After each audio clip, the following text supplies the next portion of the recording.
Bom, galera, vamos começar a nossa aula então sobre artrite reumatoide e osteoartrite. Então vamos começar com a artrite reumatoide, que para SSP ela é mais importante, tá? Então a artrite reumatoide ela é uma doença inflamatória crônica sistêmica, né? Que ataca principalmente as articulações. E nós usamos um termo, principalmente na histologia, que ela é uma sinovite proliferativa não supurativa, ok? E ela vai comprometer, então, consequentemente, articulações e a cápsula articular, a cartilagem articular, né? E a articulação sinovial. Bom, a artrite reumatoide, ela se desenvolve em aproximadamente 1% da população dos Estados Unidos, né? Um pouco de epidemiologia. E as mulheres têm cerca de 3 vezes mais chance de desenvolver do que os homens. Beleza, galera? E o pico de desenvolvimento da artrite reumatoide é entre 20 e 50 anos, tá? Então, todo esse intervalo de faixa de idade é o pico de desenvolvimento da artrite reumatoide. A epidemiologia de uma maneira breve, né? Vamos então para patogênese. A artrite reumatoide ela é causada pela exposição de um indivíduo geneticamente suscetível, né, a um antígeno artritogênico, tá? E esse antígeno ele pode ser tanto externo, tá? Por exemplo, um fator microbiano, quanto interno, tá? E aí é importante saber que essas duas fontes de desenvolvimento de exposição do antígeno vão levar a uma perda da autotolerância, tá?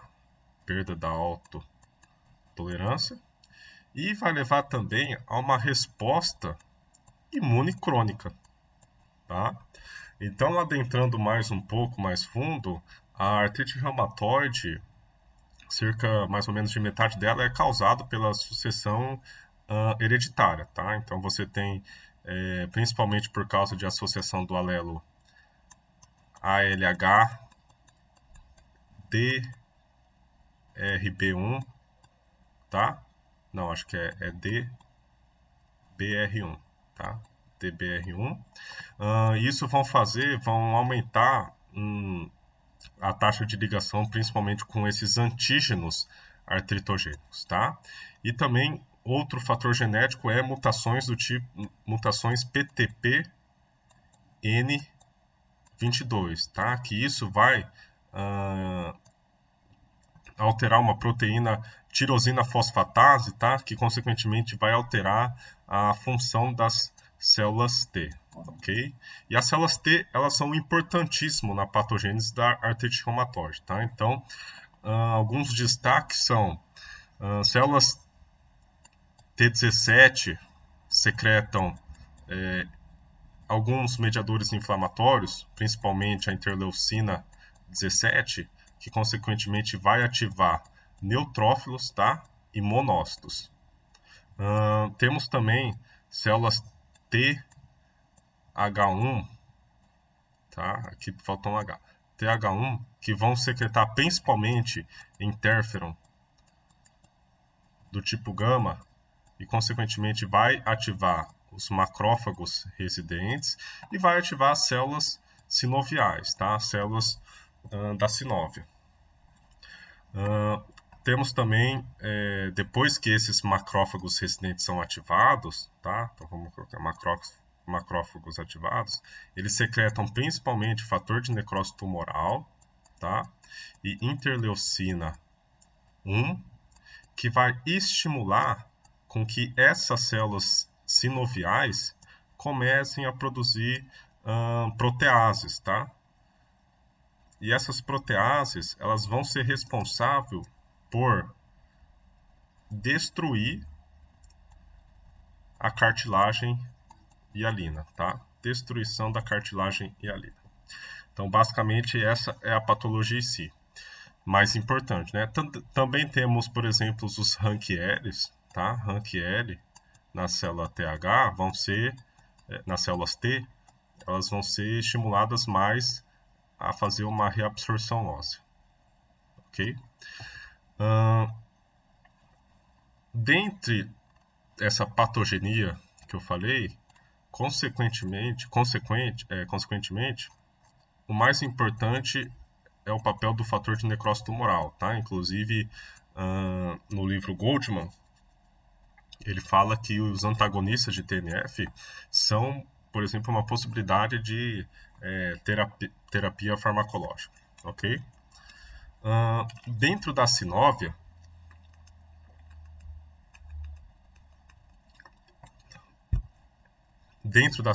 nós temos centros germinativos, tá? Com folículo secundário. Não, antes de falar um pouco da sinóvia, falar um pouco sobre a membrana sinovial. A membrana sinovial, ela está ao redor da cápsula articular, da articulação, né? E ela é composta tanto por sinovócito do tipo A e sinovócitos do tipo B, tá? Ambas essas células se assemelham, respectivamente, o sinovócito do tipo A, ele se assemelha a macrófago, e o sinovócito do tipo B, ele se assemelha a fibroblasto, tá? E essa membrana sinovial é responsável por secretar principalmente o ácido hialurônico, tá? Que tem como uma das funções lubrificar a cartilagem, né? Toda articulação, galera, a gente não tem propriamente contato com osso, tá? Senão haveria um desgaste ósseo muito grande. Principalmente eu vou falar depois um pouco na osteoartrite, né? Mas ela é formada justamente para evitar esse desgaste, facilitar o movimento, né? E, consequentemente, hidratar, lubrificar e etc. E reduzir esses danos inteiros, tá? Então, na sinóvia, a gente vai ter centros germinativos, tá? Vou colocar esse centro germinativo, com folículos secundários, ok? Dentro desses folículos secundários, existem diversos plasmócitos. E os plasmócitos, vamos lembrar que eles são responsáveis pela produção de anticorpos, ok? Só que na artrite reumatoide, esses anticorpos, na maioria das vezes, eles se vão contra autoantígenos, tá? Então, uma resposta contra si mesmo, tá? E grande parte das ligações deles são com uma substância que chama peptídeo citrulinado, tá? Isso é importante vocês saberem. Peptídeo citrulinado. Então a gente tem esse complexo antígeno-anticorpo contendo, por exemplo, fibrinogênio citrulinado, colágeno do tipo 2, a enalase e vicantina, se eu não me engano, que se acumulam todos na articulação, tá? Os anticorpos antipeptídeo citrulinizado, eles, em combinação com aquela resposta das células T que eu escrevi aqui, de todas as células T, TH1, TH17, eles contribuem para a cronicidade da doença, tá? Ambas as respostas. E esses indivíduos com artrite reumatoide também apresentam anticorpos IgA e IgM que se ligam a receptores dos próprios anticorpos IgG, tá? Então, basicamente, nessa situação, seria um anticorpo ligando com o próprio anticorpo, não reconhecendo ali o próprio anticorpo do nosso corpo. Eita, voltou. E isso se chama, esse anticorpo que se liga ao receptor do próprio anticorpo do IgG, se chama fator reumatoide. tá? E ele também pode estar depositado principalmente na articulação, que é o nosso ambiente de estudo, né? Nosso objeto de estudo. E depois eu vou falar, não é porque chama fator reumatoide que ele é patognomônico ou que ele é 100% específico da artrite reumatoide, tá? Já adiantando um pouco, o fator reumatoide ele não é específico da artrite reumatoide. A gente tem diversas doenças de cunho reumatológico, tá? Ele é muito sensível, isso a gente pode afirmar que ele é, tá? Então a gente tem também alguns fatores ambientais, né, que estimulam essa resposta de perda de autotolerância, que estão sendo investigados, né? Dentre eles, nós citamos infecção, deixa eu limpar a lousa, infecção e tabagismo, tá? Por que esses dois fatores ambientais? Porque esses dois fatores, eles conseguem fazer novos peptídeos citrulinizados, né? Fazer a partir de algumas proteínas do nosso corpo. Então, com isso, ele forma novos epítopos, tá? E, consequentemente, cria novas condições para haver aquela resposta imunocrônica e perda da autotolerância, consequentemente. Beleza, galera? Então, a gente vai ter todo esse fenômeno se desenvolvendo na articulação, tá? Seja recrutando macrófagos e, consequentemente, desencadeando uma resposta que ativa as células sinoviais, condrócitos e fibroblastos. Ok? Basicamente, essa é a fisiopatologia da artrite reumatoide. E vamos agora para uma questão que é muito importante,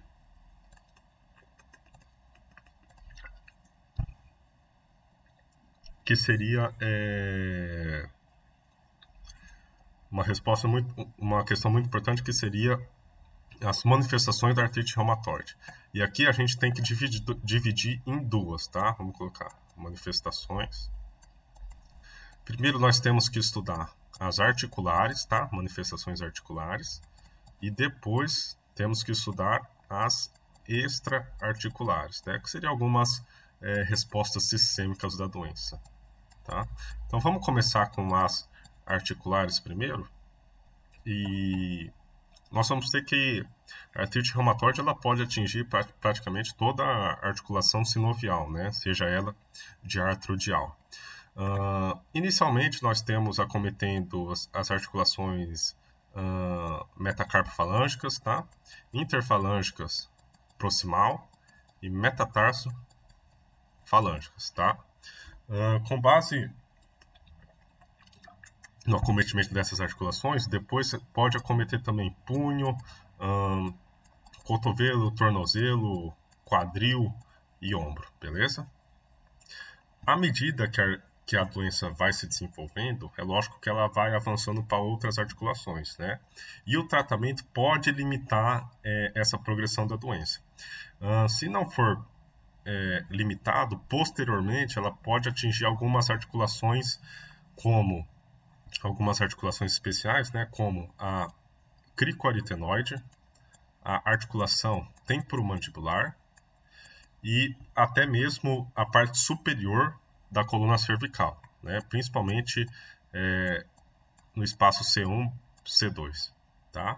Normalmente outra parte da coluna vertebral não é acometida e esses indivíduos eles têm um risco aumentado aí também de osteoporose, tá? Quanto às mãos, falar um pouco sobre as mãos, a gente acabou de falar, né, que primeiramente a gente tem um acometimento aí das articulações metacarpofalangianas e interfalângicas proximais, e um detalhe importante é que as interfalângicas, IFD, as interfalângicas distais, quase nunca são acometidas, tá? Ou seja, se houver acometimento da interfalângica distal, podemos já suspeitar aí de um diagnóstico diferencial, tá? Incluindo principalmente a osteoartrite, que a gente vai falar daqui a pouco, e também a artrite psoriásica, tá? Então, ficar esperto nesse detalhe das interfalângicas distais, que inclusive pode ser uma questão de prova, que possa ser a ferramenta que a gente consiga diferenciar, né, tanto a artrite reumatoide da osteoartrite.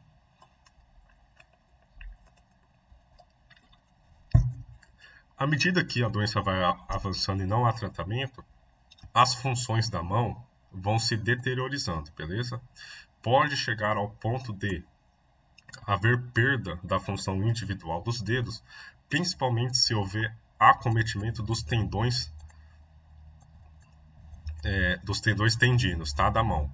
E aí, se chega nesse ponto, é tão complexo o tratamento que você requer a presença de um especialista em cirurgia de mão. Beleza, galera? Vamos agora falar sobre os pés. Esperar a lousa.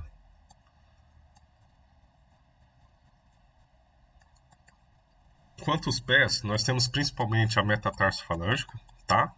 As erosões radiográficas são tanto como nas mãos, tá? E nos pés também. O problema dos pés, da artrite reumatoide, é basicamente uma subluxação dos artérios, tá? E isso leva a dois caminhos que a gente tem, dois problemas que a gente tem. Primeiro, problema da ruptura da pele na região posterior do pé, ruptura da pele, e também a presença de úlceras na região dos artérios, tá? E, consequentemente, um desalinhamento das cabeças metatarso-falangianas, tá? Desalinhamento das metatarso-falangianas, beleza? Quanto às quanto ao punho, tá? O punho é importante. Ele é importante porque, basicamente, quase todos os pacientes com artrite reumatoide vão ter acometimento do punho, beleza? Normalmente, o desvio radial é a regra, tá? E pode evoluir aí para uma subluxação volar, tá? E se houver muito comprometimento do punho, começa-se a pressionar o nervo mediano e leva a uma síndrome que a gente já conheceu, que é a síndrome do túnel do carpo, tá? Que eu também vou falar nas manifestações extraarticulares, principalmente na parte neurológica da doença. Se houver progressão da doença, vai haver também maior comprometimento do punho, né? Podendo até chegar a acometer os tendões extensores e aí levar também à perda de algumas funções da mão, tá? Quanto a grandes articulações, agora, grandes articulações, principalmente o joelho, tá? Nós temos que a artrite reumatoide, ela acomete toda a superfície articular de maneira simétrica, tá? Então, por exemplo, se a gente pega uma artrite reumatoide na perna esquerda, não só o membro esquerdo em si vai estar acometido, mas todo o interior da articulação em si também vai estar acometido de maneira simétrica, tá? E isso já pode ser um diferencial da osteoartrite, principalmente, porque, por exemplo, então você pega o joelho acometido, todo o compartimento medial e lateral dele, daquele lado, vai estar acometido, tá? Agora, numa osteoartrite, por exemplo, você pode ter o acometimento do joelho esquerdo, mas, por exemplo, vai haver somente o acometimento do compartimento lateral. Um exemplo, tá? Pode ser o medial também. E isso a gente já daria para um diagnóstico diferencial de osteoartrite, tá? No joelho, pode-se desenvolver também os cistos, tá? Cistos reumatoide. Esses cistos, eles são massas moles flutuantes que é difícil de levar para o diagnóstico, né? Por quê? O joelho, ele produz líquido sinovial excessivo, tá? De modo que se acumula na fossa poplítea, gerando a formação de um cisto poplíteo, ou também pode ser chamado de cisto de Baker, tá? Vamos escrever Baker aqui só a primeira vez, cisto de Baker. E esse cisto, ele pode ter dois caminhos, tá? Tanto ele romper na região... Romper não, esqueci o termo que estava no livro. Mas basicamente ele pode levar... Dissecar, isso. Ele pode dissecar nos tecidos da panturrilha, tá? E aí, nesse caso, vai levar a sintomas menores, como, por exemplo, síndrome de plenitude, tá? Síndrome não, sensação de plenitude. Ou ele pode romper, tá? E, consequentemente, você vai ter vazamento do conteúdo inflamatório e causar um maior edema na região rompida, tá? Que isso pode levar a confundir, pode levar a um quadro de confusão de tromboflebites, tá? E aí, como não é uma tromboflebite, mas aparenta muito ser, é chamado de síndrome da pseudotromboflebite, tá? Que isso é um problema que normalmente costuma dificultar o diagnóstico desse cisto de Baker rompido, tá? Mas basicamente, o tratamento do cisto de Baker ou qualquer cisto reumatoide é você parar, né, com a causa inflamatória, e também você pode usar injeção intraarticular com esteroides. Beleza, pessoal?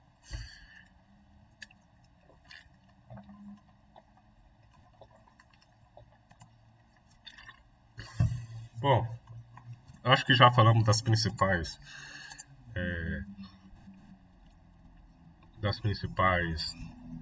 manifestações articulares. Vamos começar um pouco com as manifestações extraarticulares, tá? Então, alguns sintomas gerais, como fadiga, perda de peso e febre, podem estar presentes nos indivíduos com artrite reumatoide, tá? É o caso da SP da abertura, que o indivíduo ele possuía febre, né? E a gente ficou, não, mas tem algum componente infeccioso? Não sei. Então, basicamente, você pode ter a presença de febre, que inclusive eu já cito que, né, que pode ser um diagnóstico diferencial da osteoartrite, porque na osteoartrite esses sintomas são muito mais raros, tá? Então, normalmente eles estão ausentes, tá? Então, você já pode aí mais um diagnóstico diferencial, uma diferença entre as duas doenças. Beleza, galera? Vamos então... lembrando que esses sintomas gerais normalmente são em pessoas que são positivos para fator antirreumatoide e para o anticorpo antiproteína antipeptídeo citrullinado, tá, galera? Vamos então ir comentando agora por sistema, né? Manifestações extra-articulares, consequentemente, a gente vai ter várias manifestações, então, para facilitar nossos estudos, nós dividimos e vamos comentando através de sistemas, né? Então, começando com o sistema cardiovascular, que normalmente essas são manifestações incomuns, mas quando tiver, vocês pode haver basicamente um aumento da morbidade e da mortalidade por doenças coronárias, principalmente associadas com obesidade, tabagismo, inflamação crônica, uso de corticoide crônico, tá? O cardiovascular é um pouco mais raro, então, sabendo essas informações já está de ótimo cunho. Vamos então para as pulmonares. A pulmonar já tem um pouquinho, bastante mais coisa, tá? Então a gente pode ter derrame pleural, tá? Nódulos reumatoides que aí podem levar tanto para cavitações quanto para infecções, tá? E aí requer aí um diagnóstico mais agressivo, tá? E rápido. Temos também a síndrome de Kaplan, que é basicamente devido à inalação de toxinas de carvão ou de sílica. Beleza, galera? E a fibrose intersticial pulmonar, tá? Que nos achados radiológicos a gente vai ter um aspecto de favo de mel. Beleza, galera? Quanto ao oftalmológico, podemos ter ceratoconjuntiva seca, tá? Que é basicamente olho seco, esclerite, uma inflamação da esclera, uma pigmentação profunda, escleromalácia perfurativa, eu acho que é basicamente uma perfuração da esclera, e uma síndrome que chama síndrome de Brown, ou uma síndrome marrom na tradução, né? Mas é basicamente uma visão dupla, tá? Devido a uma tendinite dos músculos oblíquos superiores. Beleza, galera? Temos também importantíssimo, e isso é bem característico, que é a síndrome de Felt. Antes de falar da síndrome de Felt, me desculpem, vamos comentar sobre os neurológicos, tá? Porque é bem curtinho. Neurológico, a gente pode ter, como a gente já comentou, síndrome túnel do carpo e síndrome do túnel do tarso, tá? Esse acometendo o nervo tibial anterior. Beleza, galera? Tenho que confirmar se é o tibial anterior ou o fibular anterior, mas é o tibial anterior, tá?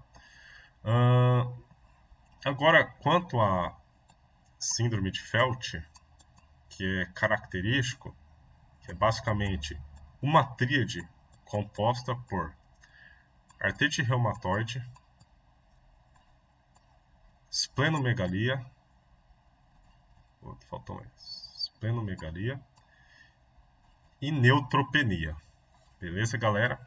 Também associado em indivíduos fator reumatoide positivo e AAPC positivo, tá?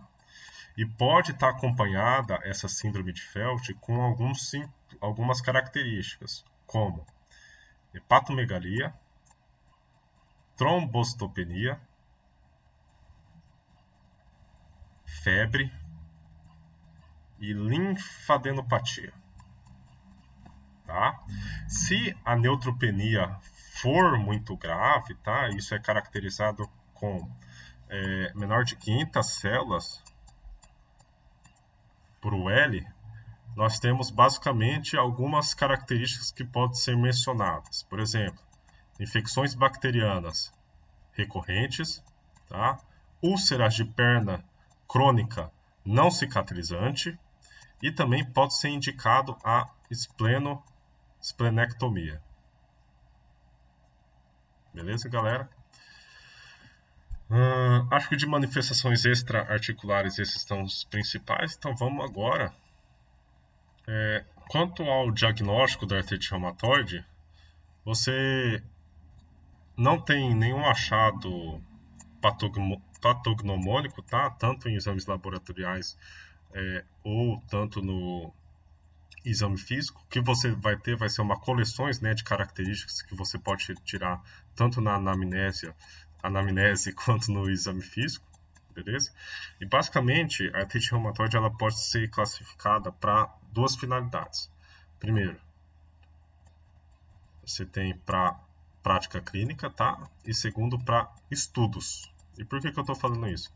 Porque os critérios utilizados para essa classificação auxiliam, corroboram com o diagnóstico, tá? E basicamente a gente vai ter uma metodologia para aplicar esses critérios que vão influenciar inclusive no diagnóstico da artrite reumatoide e que eu vou mostrar que foi retirada, né, no livro Goldman. Vou ver se é aqui, não sei, não, aqui, isso aqui. Então, foi retirada, né, do Colégio Americano de Reumatologia e da Liga Europeia contra o Reumatismo, tá? Então a gente tem basicamente esse fluxograma, que é uma ou mais de uma articulação inchada, se não, já não classifica como artrite reumatoide. Agora, se for sim, ele é mais bem explicado por outra doença? Sim, não classificável como artrite reumatoide. Se não, possuem erosões típicas da artrite reumatoide em radiografia? Sim, classificar como artrite reumatoide. Não aplicar os critérios de classificação da artrite reumatoide. E aí estamos com esses critérios, tá? Cada parâmetro vai ter uma pontuação, então como a gente pode ver aqui, por exemplo, quanto ao envolvimento articular. Uma articulação média grande pontua 0. mais que 10 articulações, pelo menos uma articulação pequena, possui 5. E aí a gente tem pontuações de acordo com a envolvimento articular, sorologia, duração da sinovite e reagentes de fase aguda, tá? Importante lembrar que pontuação maior ou igual a 6 vai indicar artrite reumatoide definitiva, tá, galera? Então, falando novamente, essa metodologia está no livro Goldman, tá? Na minha biblioteca. Voltando então para comentar um pouco sobre os achados laboratoriais, quanto ao fator reumatoide, que nós já comentamos, que ele não é específico, mas sensível para artrite reumatoide, ele basicamente está ligado aí com a evolução da doença, tá? Então, inclusive, quanto mais alto o fator reumatoide, mais manifestações extra-articulares, aquelas manifestações sistêmicas que nós falamos, o indivíduo pode ter, tá? Outra coisa muito comum é o AAPC, tá? O AAPC, esse sim, ele é mais específico que o fator reumatoide, tá? Podemos encontrar também anemia por doença crônica, tá? Ou anemia por inflamação crônica, que, repito, se eu não me engano, estava presente no caso da abertura da SP, tá? Velocidade de hemossedimentação, proteína C reativa, que são provas inflamatórias, né, marcadores inflamatórios, também vão ser de acordo com o curso da doença, tá? Então, normalmente, eles estão bem altos. E temos também a contagem, análise do líquido sinovial, tá? Principalmente a contagem de leucócitos, que está entre mais ou menos 5 a 100 mil, 5 mil, né? 5 mil a 100 mil por UL. Sendo 2/3 desses leucócitos tem que ser polimorfo nuclear. Beleza, galera? Agora comentando um pouco sobre o diagnóstico diferencial. Deixa a luz apagar. Diagnóstico diferencial. Nós temos principalmente síndromes virais autolimitadas, tá? Normalmente essas no início do seu curso. Então, basicamente, nós vamos ter hepatite B e C, parvovírus, Epstein-Barr, tá? Outras doenças de diagnóstico diferencial, lúpus eritematoso sistêmico, artrite psoriásica, artrite reativa, gota, tá? E também hipotireoidismo, tá? Que é uma manifestação reumatológica que, inclusive, pode estar presente junto com a osteoartrite. Então, já fica um pouco mais difícil o diagnóstico, né? Se eu não me engano, na SP da abertura, o médico ele solicitou, né, algum exame para disfunção tireoidiana, tá? Falando então um pouco agora sobre o tratamento. Quanto ao tratamento, a gente pode ter o uso tanto de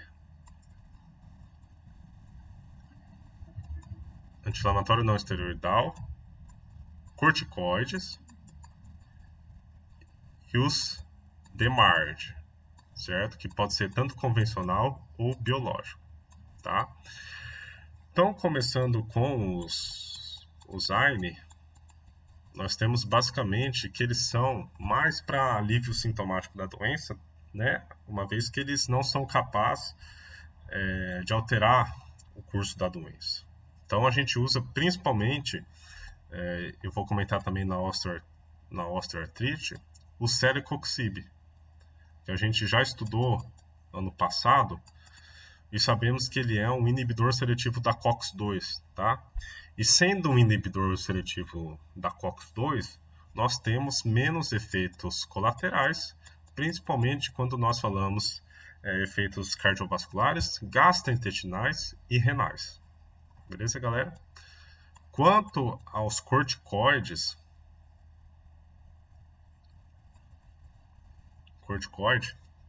eles basicamente aliviam também os sintomas e eles são capazes de mudar a progressão radiográfica da doença, tá? Então nós temos principalmente o uso de prednisona, mais ou menos 10 miligramas por dia, tá? 10 miligramas por dia. E lembrando, é lógico, existem os efeitos colaterais de uso crônico e você deve reduzir na dose eficaz mais baixa possível para você aí então ir associando com o DMARD, tá? E já comentando sobre esses DMARDs, né, que são fármacos antirreumáticos que alteram a progressão da doença, em que eles precisam mais ou menos aí, vamos colocar de 2 a 6 meses para obter seu efeito máximo, o efeito benéfico máximo, nós temos praticamente o mais famoso, é lógico, metotrexato, deixa eu ver como escreve corretamente, metotrexato,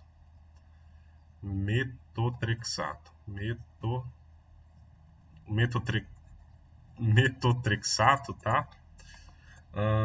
Que a gente pode usar ele, na verdade não pode usar, né? Principalmente em gestação e pacientes com insuficiência renal, mas a dosagem dele é mais ou menos de 5 a 30 miligramas em uma única dose semanal, tá?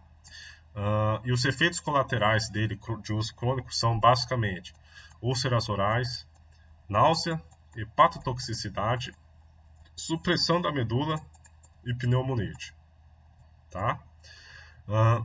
Outro que pode ser usado também é o furosemida. Vamos ver como escreve.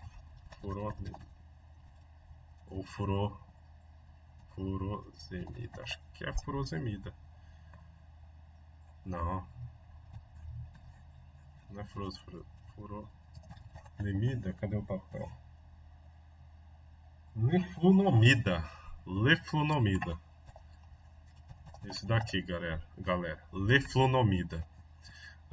O leflunomida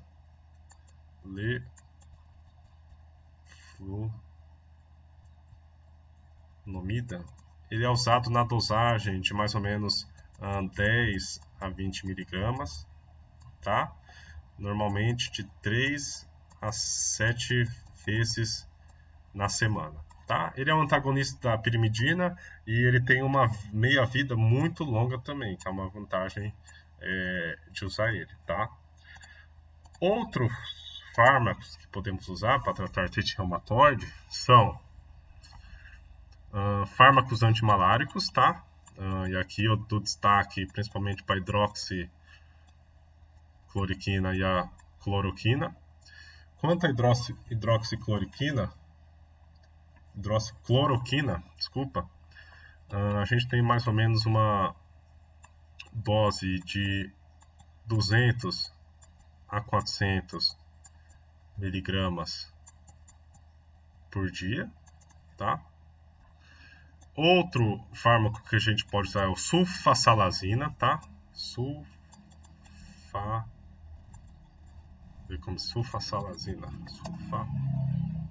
Sulfasalazina, esse mesmo. Sulfasalazina.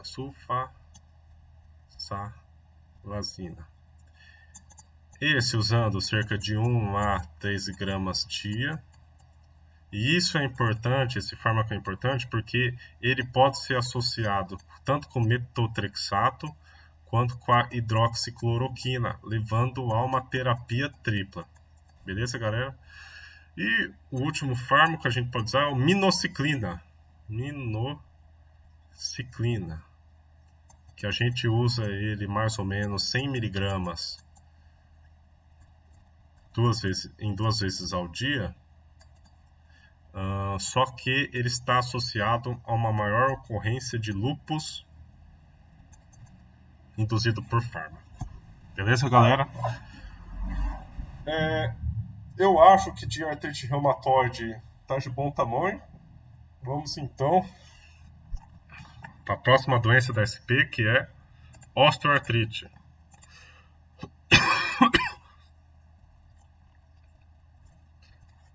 A osteoartrite, começando a falar um pouco sobre ela, é uma doença degenerar articular, tá? Afeta a articulação, assim como a artrite reumatoide, só que é a doença mais prevalente nas doenças articulares, ok? Mais prevalência nas doenças articulares, e ela resulta numa falha tanto funcional quanto estrutural da cartilagem articular, tá? A gente tem basicamente maior perda de função, principalmente nas mulheres, né? E dentre esse grupo, principalmente nas que realizam ou realizaram trabalhos mecânicos em um bom período da vida, tá? Normalmente, quando atinge mulheres, as articulações mais acometidas são joelhos e mão, tá? Nas mulheres. E nos homens, principalmente os quadris, tá? Quadril. Cerca de 40%, certo? Dos indivíduos com 70 anos ou mais são acometidos pela osteoartrite. E eu já falo uma diferença muito grande da artrite reumatoide, que ela é basicamente causado por um estresse biomecânico, tá? E é justamente isso que causa, que leva elas a cometer principalmente articulações de sustentação de peso, tá? Então, se a gente pega a imagem vendo as principais articulações que são acometidas na osteoartrite e as principais articulações que são acometidas na artrite reumatoide, a gente vê uma diferença muito grande. Já vou até achar aqui a imagem, que inclusive pode ser usado para diferenciar as duas, né? Então, essa imagem aqui. Lembra que nós acabamos de estudar manifestações articulares da artrite reumatoide? Então, a gente tinha punho, cotovelo, joelho, quadril, ombro, né? E em um primeiro momento, eu tinha comentado também que é capaz de atingir a parte superior da coluna cervical, tá? E que nenhuma outra parte da coluna poderia ser atingida. E aí você pega as principais articulações da osteoartrite, em um primeiro momento, né, de maneira do senso comum, partindo do senso comum, nós já vemos que são articulações que estão mais ligadas com sustentação do corpo, né, que estão consequentemente expostas a maior sobrecarga. Então a gente pega aqui, ó, joelho, quadril, quase toda a coluna vertebral pode ser acometida, tá? E outra diferença que eu falei também foi o acometimento das interfalângicas distais, tá? Que aqui não tem, que basicamente é um diagnóstico diferencial para osteoartrite, tá? Então lembrar, porque articulações de sustentação de peso, né? Todo o nosso peso do esqueleto basicamente estão nessas articulações. E articulações que não são de sustentação, como por exemplo do cotovelo e do ombro, não são acometidas assim como são acometidas na artrite reumatoide, tá? Então, voltando.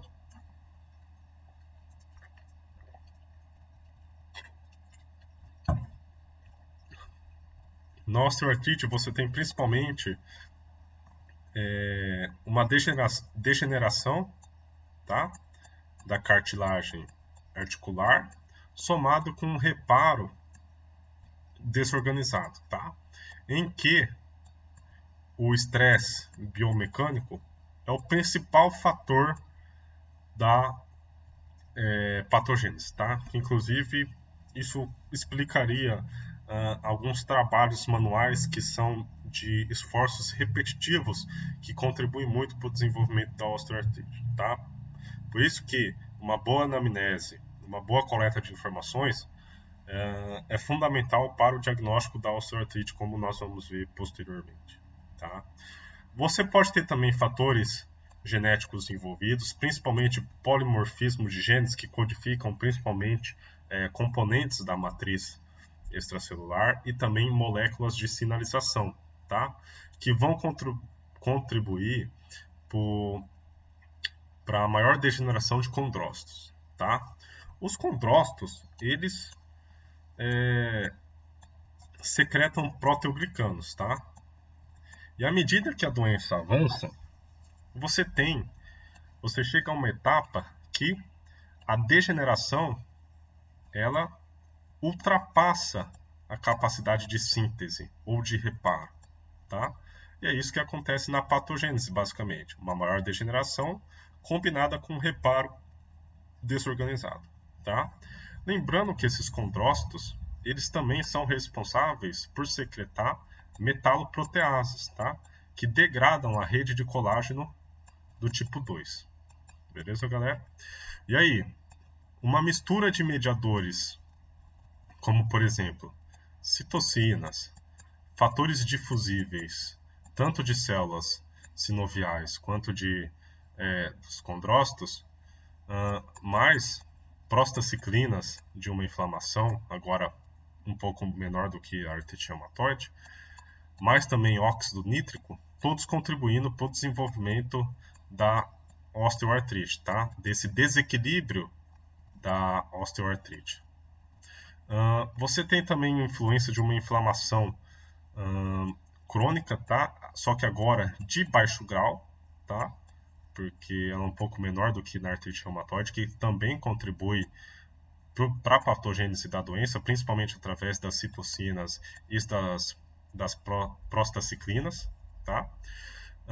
Você também tem sendo tudo isso acometido, como eu disse, principalmente nas articulações de alta sustentação de peso, tá? Que vão aí contribuir para o reparo desordenado devido ao estímulo excessivo ou o desgaste excessivo da articulação. Beleza, galera? A patogênese da osteoartrite é muito simples, muito tranquila. E vamos então agora, sem perder tempo, de uma maneira breve, que já está ficando longo, para os sinais e sintomas, tá? Quanto aos sinais e sintomas, nós temos dor articular, tá? Dor em repouso, mas normalmente é dor quando você usa a articulação ou movimenta ela, tá? Vamos colocar dor em movimento. E um sintoma muito importante, que já vamos destrinchar, que seria a rigidez articular. Rigidez articular e agora de curta duração, mais ou menos menor que 30 minutos, tá? Principalmente uma rigidez matinal, tá? E essa rigidez ela acontece devido à presença de fragmentos de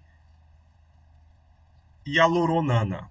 Isso mesmo, hialuronana, que eu vou usar a sigla HA. Esses fragmentos de hialuronana, eles são gerados por espécies reativas de oxigênio em uma articulação inflamada. O que faz esse fragmento de hialuronana? Ele basicamente drena a água do tecido sinovial, tá? Isso diminui, você tem uma diminuição na complacência articular. Consequentemente, gera uma maior rigidez, principalmente após você acordar ou após longos períodos de repouso ou longos períodos de desuso, tá? Por quê? A mobilidade articular, ou seja, quando você faz o movimento da articulação, você mobiliza esses fragmentos de hialuronana para outro lugar, tá? Você tira esses fragmentos do tecido sinovial, manda, por exemplo, para o sangue, e isso facilita o deslizamento e facilita a resolução dessa rigidez. Tá? Porque quanto menos fragmentos de hialuronana, menos água é drenada, tá? Menos água é retirada do tecido sinovial, ou seja, você vai ter mais água e, consequentemente, maior lubrificação e menor rigidez da articulação em si, tá? E devido à osteoartrite ter uma menor inflamação, tá? Então, consequentemente, você tem menor fragmento de hialuronana, então mais rápido para resolucionar o problema da rigidez. Por isso que rigidez matinal da osteoartrite normalmente é menos que 30 minutos. Rigidez matinal da artrite reumatoide normalmente são períodos mais longos, como horas. Beleza, galera? Essa informação é importante.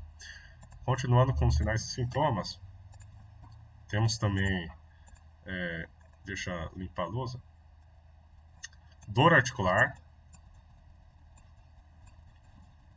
Dor articular já falei, né? Articulação sensível à palpação. Vamos colocar articulação sensível à palpação. Redução da amplitude de movimentos. Atrofia de músculos adjacentes, tá? Isso devido ao desuso ou imobilização. Beleza, galera? Quanto ao diagnóstico, nós temos também... Vou por aqui. Diagnóstico. Galera, eu preciso comprar uma lousa, isso é urgente. Diagnóstico, uma mesa digitalizadora, né, no caso. Quanto ao diagnóstico, nós temos também a contagem de leucócitos, tá, no líquido sinovial, que é basicamente pode estar entre 65 mil a 100 mil, tá? Pode ter também uma sinovite na ressonância magnética. Outra estratégia de diagnóstico é você ver que há uma melhora da dor, um alívio na dor após você fazer uma injeção intraarticular de corticosteroides, né? Aquela famosa... como que se chama isso? Que o professor Danilo fez um monte durante o IF, que é... Não lembro o termo, mas já eu volto com ele, tá? E um dos principais seria os dois achados radiográficos principais, tá? Dois achados radiográficos principais, que seriam diminuição do espaço articular, tá? Devido àquele desbalanço entre degradação e síntese, tá? E também a formação de osteófitos, tá? Os famosos bicos de papagaio. Isso devido a uma resposta anabólica da cartilagem, tá, galera? Esses dois itens são importantíssimos, tá? Quanto ao tratamento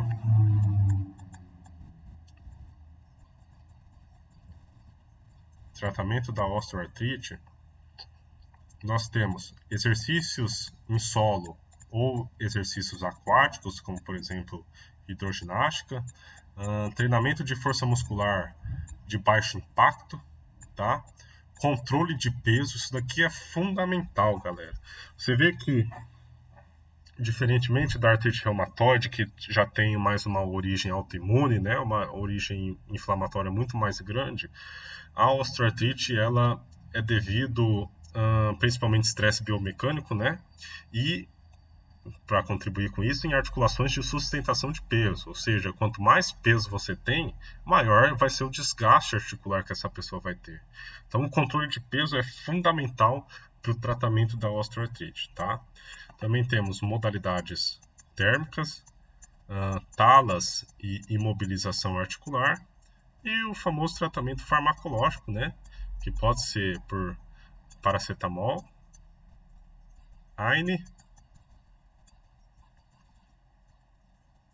opioides e injeção intraarticular, tá? De glicocorticosteroides, tá? Enquanto começar a falar um pouco sobre os AINES, que a gente já comentou na artrite reumatoide, né?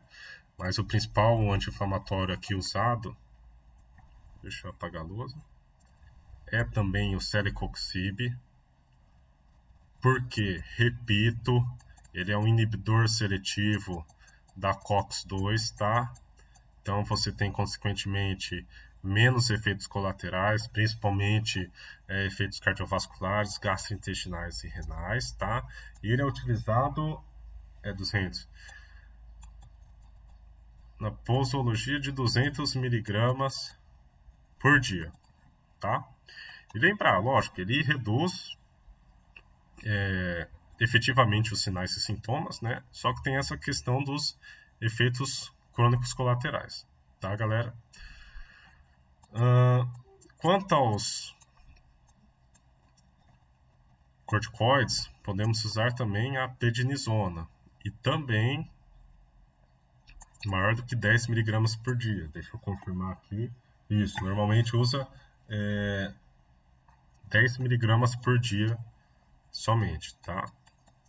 E assim como os anti-inflamatórios, a prednisona ela reduz de maneira eficaz, tá, os sinais e sintomas. Só que os sinais e sintomas voltam de maneira muito rápida quando esse tratamento é interrompido, tá? Então é basicamente você vai estar aí, vai ser um tratamento sintomático, vamos dizer, né? Você pode também fazer a injeção intraarticular de corticoide, tá? Normalmente essa injeção, nossa, como que é o nome do termo da injeção de corticoide? É fazer drenagem, não é drenagem, é aplicação em... Nossa, me fugiu o termo usado, galera. Tá, mas a injeção intraarticular de corticoide, ela diminui a eficácia com base no avançar da idade, tá? Porque conforme a pessoa progride de idade, a membrana da cápsula articular, ela vai meio que aumentando seus poros e, consequentemente, você não consegue reter o conteúdo da injeção na cápsula articular, tá? Então, ela meio que é drenada para fora, tá? E, consequentemente, os efeitos delas vão ser por um menor tempo, tá? Só que foi constatado, existem algumas evidências de que a fisioterapia ela é melhor, tá? No questão de alívio de dor quando comparado com injeção intraarticular de corticosteroides, beleza, galera? Então, tem que fazer fisioterapia, fundamental. Também, né, para você causar aquela mobilidade articular e diminuindo também a rigidez, tá? Suplementação de colágeno tipo 2 também pode auxiliar o tratamento. Mas eu acho que as principais informações estão aqui, já foram faladas. Pessoal, eu acho que demais é só. Se eu ver que faltou alguma informação, eu volto e adiciono no vídeo. Beleza, galera? Bons estudos!